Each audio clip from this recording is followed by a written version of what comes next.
New at 11, the most dangerous neighborhoods in the country. One Columbus neighborhood made the list. Police call gang violence a growing problem in Columbus. Considered most dangerous in Columbus. He was shot 6 times in his gang days, the former leader of the Short North Posse in Columbus. The area around Summit and 12th Avenue near the University District. Here, police say crimes of opportunity like petty theft and robbery happen regularly. Columbus police say for the first 5 months of 2009, reports of violent crimes in the Wineland Park neighborhood, 79. At Clinton Middle School, these 8th graders lost a friend last year. It just happened too fast, so I mean, you knew this guy? All you guys knew this I was guy? right next to him when it happened. You were right next to him when he was what, shot? Yeah.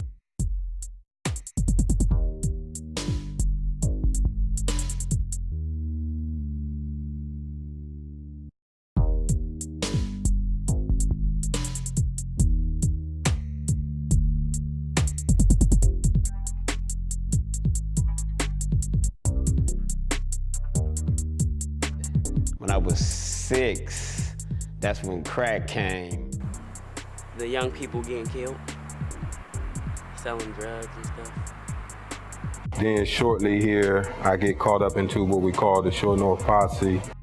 And I was sent away for prison for 11 and a half years for gang and drug activities.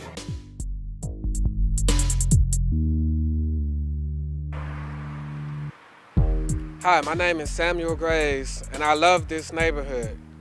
When I began hearing the words revitalization in reference to the Wineland Park neighborhood, I heard the words gentrification, and I immediately joined the Civic Association to learn more about this revitalization process. Myself and Q.White began filming the Civic Association meetings that evolved into this series of short films. But first, let's focus on the problems that plague the neighborhood today. These community partners share their views on the problems affecting Wineland Park. The God McGill Association has a long history of successfully serving the needs of the community, offering after-school programs, GED classes, and job readiness training, just to name a few. Ellen Williams, Director of Youth and Family Services, talks about the needs of residents today. I think what we need to do is find out what those jobs are that are prevalent here, the high growth, high demand jobs in Central Ohio. We should develop programs that train people specifically for those jobs, as well as train them to be good employees, because having a good work ethic is important. But more importantly, we need to tie job training to specific jobs that are actually available in the community. Roy Clark is Executive Director of a food pantry serving the ever-growing needs of the Wineland Park neighborhood. This year, it looks like we're going to end up with between 16 and 17,000 people served, which is going to be up close to 15% over last year. And obviously the needs are greater. In the last year or so, Mid-Ohio Food Bank has asked us to expand our area of service to 2 other zip codes. During the 1990s, the notorious Short North Posse held Wineland Park in its grips. Community activist Derek Russell talks about his life back when he was leader of that notorious gang. Crack was brand new in the city of Columbus at that time, and there was a lot of people making a lot of money. And so that was really that got me caught up into drugs. But the gangs was already there previous from that. I was already hooked up into gang activity, but it wasn't structural or that much in depth at that time. And as the years went on, dealing with gangs and drugs, as the money started to come in more faster, people start claiming territorials and stuff like that. So the stronger that the gangs had to embrace themselves to protect what they would call their turf. Historically, Wineland Park was a working class neighborhood. Over time, the industries left, and Wineland Park seen an increase in low-income residents. Wineland Park is home to the highest concentration of government-subsidized housing and harbors a low home ownership rate. Community Properties of Ohio, or CPO, is a community-based management company that is dedicated to meeting the needs of the residents and the community. Guided by a vision to become a model of affordable housing management, CPO is investing in changing the physical and social landscape of the Wyland Park neighborhood. Josh Martin talks about the past problems with the high concentration of Section 8 or government-subsidized housing in the Wyland Park district. One of the biggest issues that we had when CPO took over was Broad Street Management, the previous management company, was really the centrally located haven of crime for properties in Wyland Park. We used to have folks with residents, single mothers with children, threatened and scared to sit on their porch because of folks that would threaten them and make threats and try to take over their home. So one of the major things that we were able to do with taking over the properties is implement a Eliminate the Elements program, in which we have Columbus police officers that patrol our properties and really maintain the safety for our residents.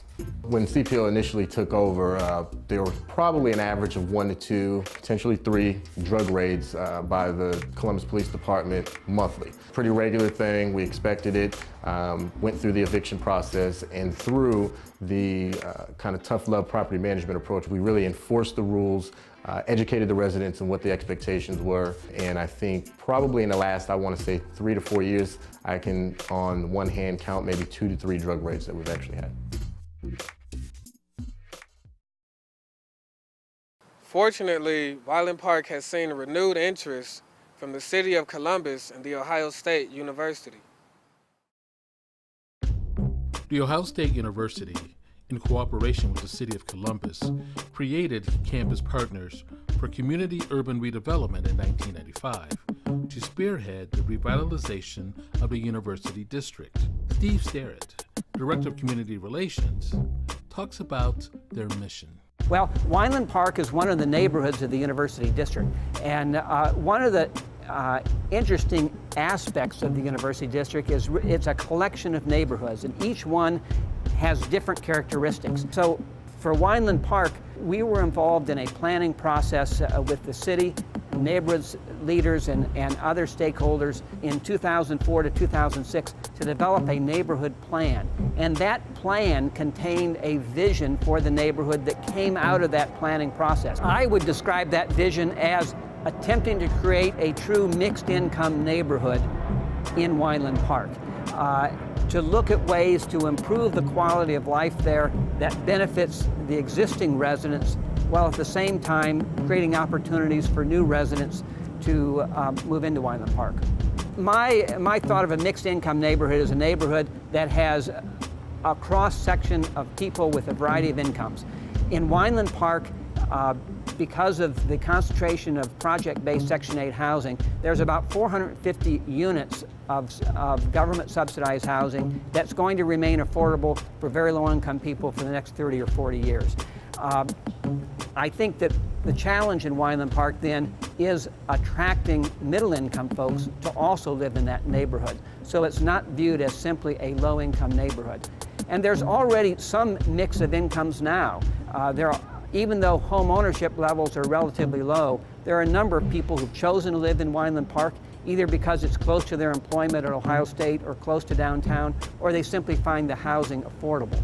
So I'm hopeful as we go forward in the future that we can not only maintain housing for low-income people, but there can be some new housing and some renovated housing that will attract folks with higher incomes to Wyland Park too.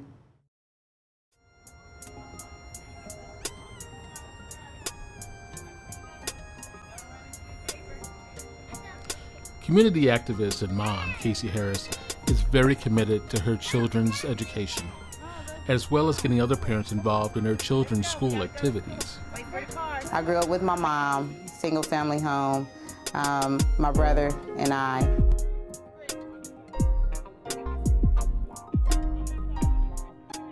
I had a lot of friends in this neighborhood, so I hung out in this neighborhood quite often.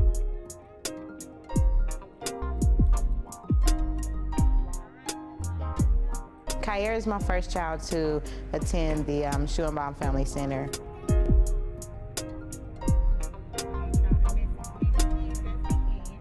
When she began, she was 3 years old. She's now transferred to Wyland Park Elementary School.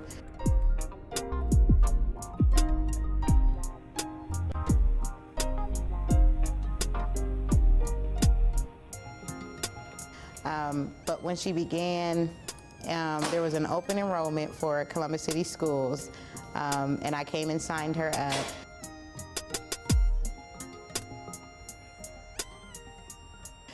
Knowing that when the center first opened, there was only, there was just payment, and I wasn't working. I didn't have a way for my children. I didn't have a way to find a job because my children weren't in childcare.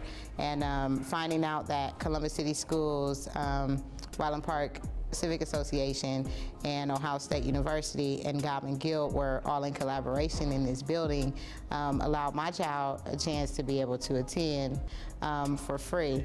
That opened up new doors for us. Casey is so motivated and involved in her children's education that Wyland Park Elementary School hired her part-time to work as an advocate, helping other parents support their child's education and presenting them with other resources available to those living in Wyland Park.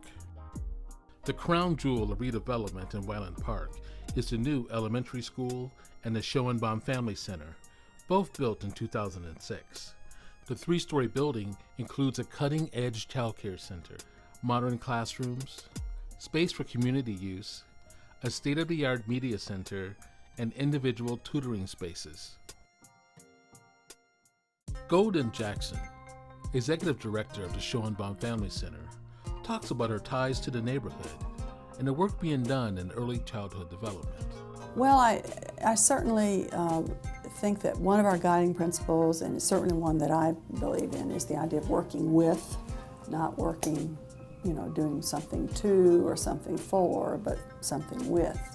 And so I think that we want to make sure that we are developing and implementing an educational program here that supports children in this neighborhood, that prepares children for learning success, and that supports the neighborhood in general in terms of the families of these children and the families in the neighborhood. And so we are interested in continuing to learn more about what that might look like and how we can do that.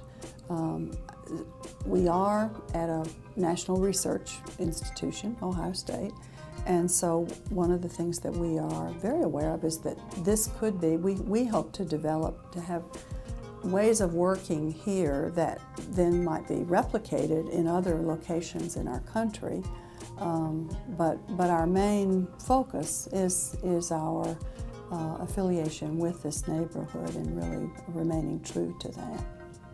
For the children and families, we've had lots of different kinds of programming. A lot of times it's about making things accessible that maybe haven't been in the past, and making them accessible in a place that's readily available to residents. So we offer free COSI memberships to all of our families. That's through a partnership with Chase Banks.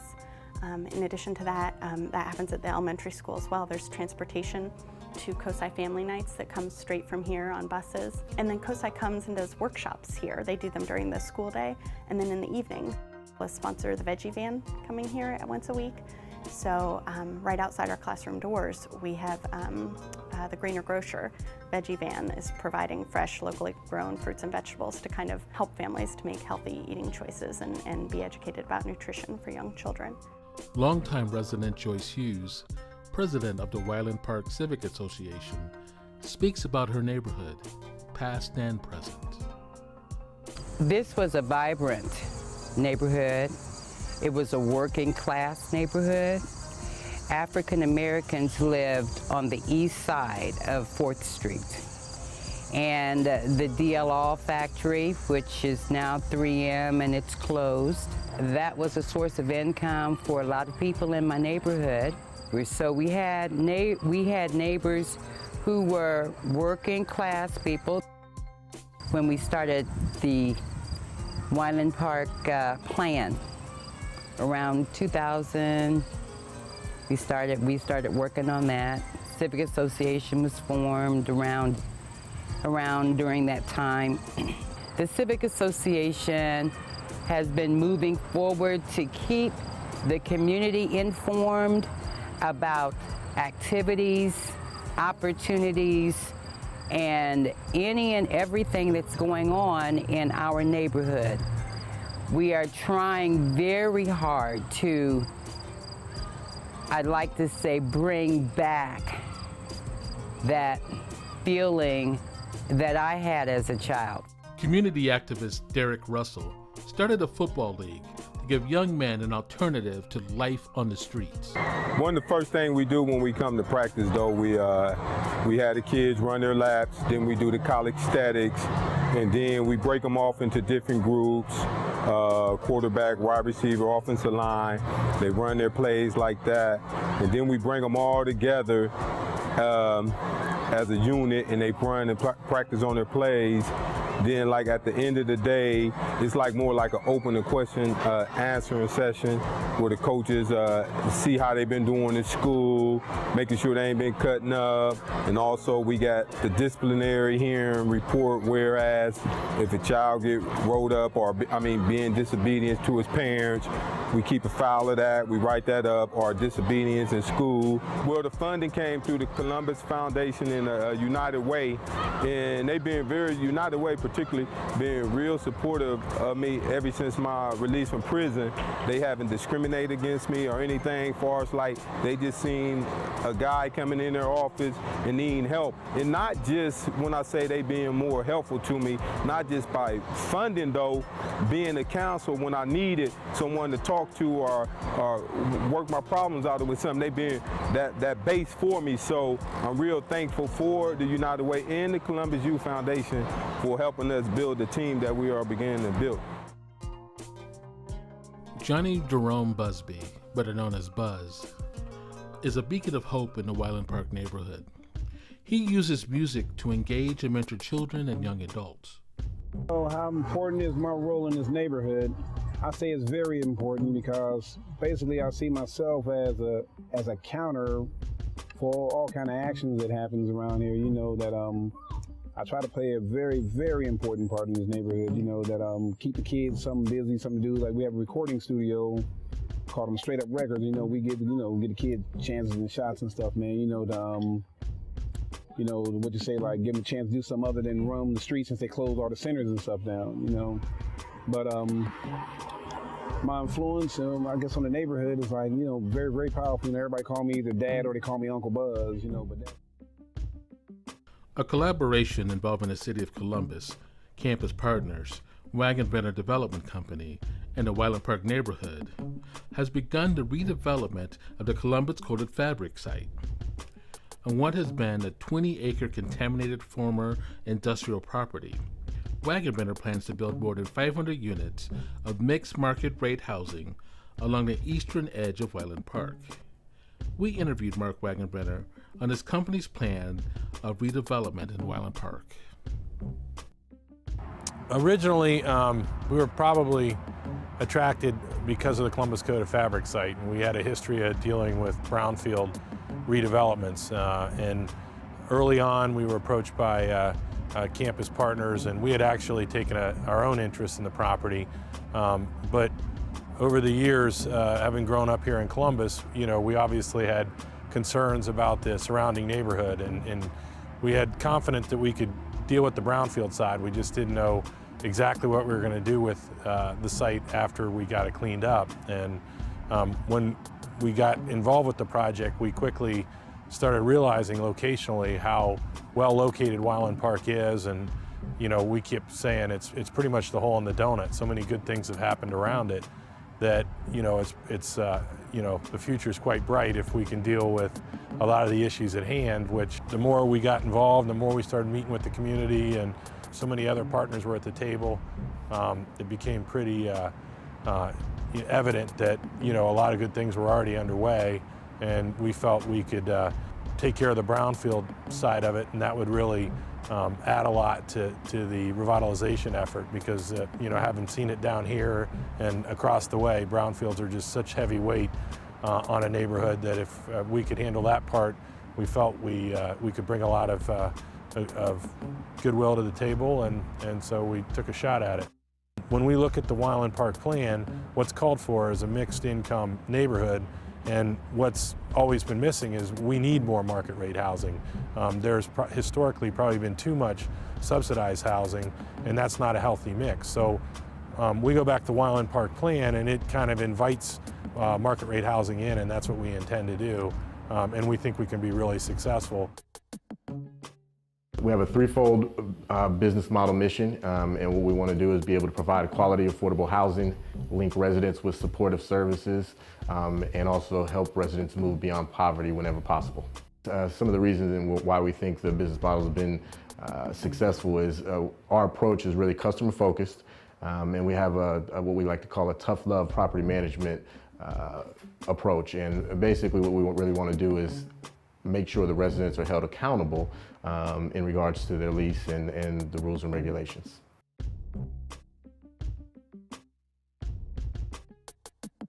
We're actually subsidized through HUD, in which the resident's responsible to pay 30% of their annual gross income. We also are layered with a tax credit program through the Ohio Housing Financing Agency, as well as some gap financing through the City of Columbus.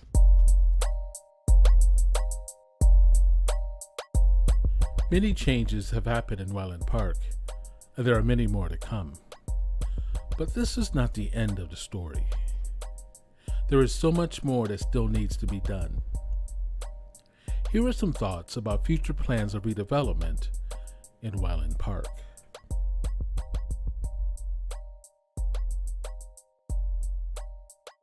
I want to see more safety and security for especially the young children and as well as the teenagers, something to do. So we don't have anything directly in the Wineland Park area that benefits our children in the form of a rec center, a place they can go and do boxing, a place they can go and play sports, or just exercise. It's a neighborhood, so I feel like the people in the neighborhood should be able to make the decision to move out of a neighborhood or have the neighborhood change completely. There's a segment of neighborhood residents who will participate in a civic association, but we also need to reach out to the broader residents and get them involved. We've already had discussions with Community Properties of Ohio about how we might work with the management company to reach the residents of the low-income housing, to get them involved in effective ways in the neighborhood. We have a commitment to the neighborhood, and I think we're still going to be able to maintain these units at a high level, being able to provide that quality, affordable housing for residents in a mixed-income neighborhood. To us, if we're going to be successful, we have to make a difference in the core of the neighborhood. And we can't talk about opportunity, we got to produce real opportunities.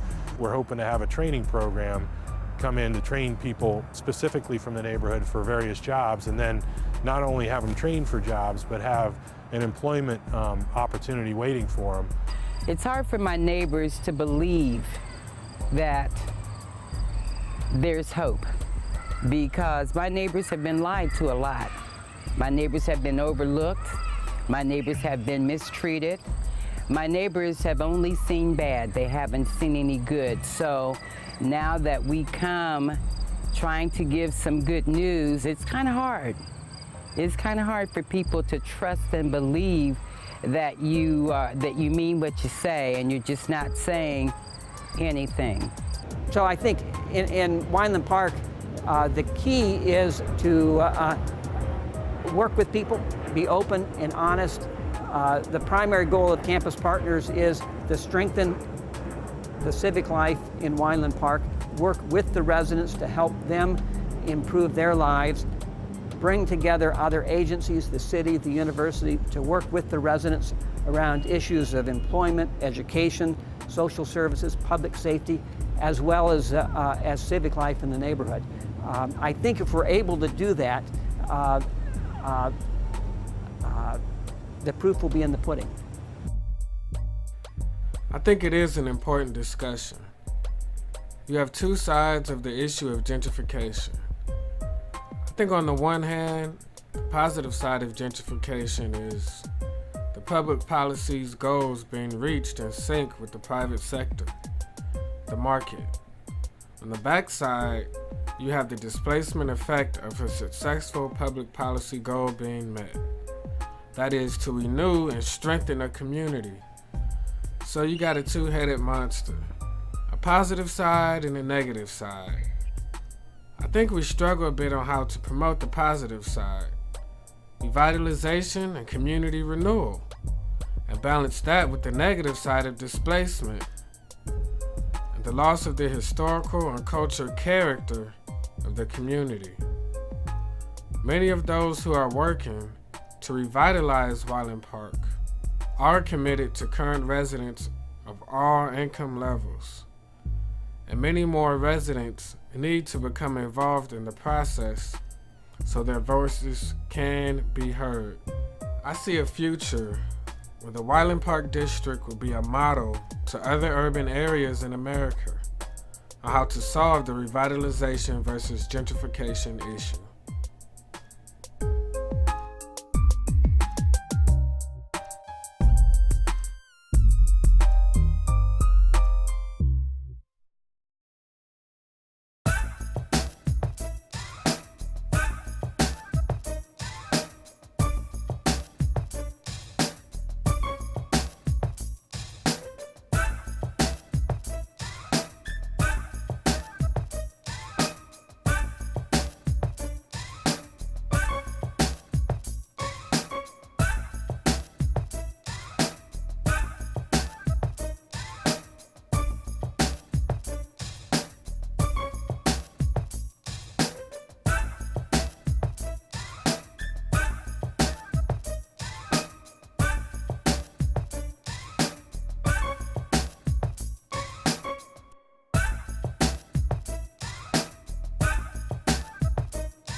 Boy, what are you doing? What you mean? I'm chilling. Cool boy chilling.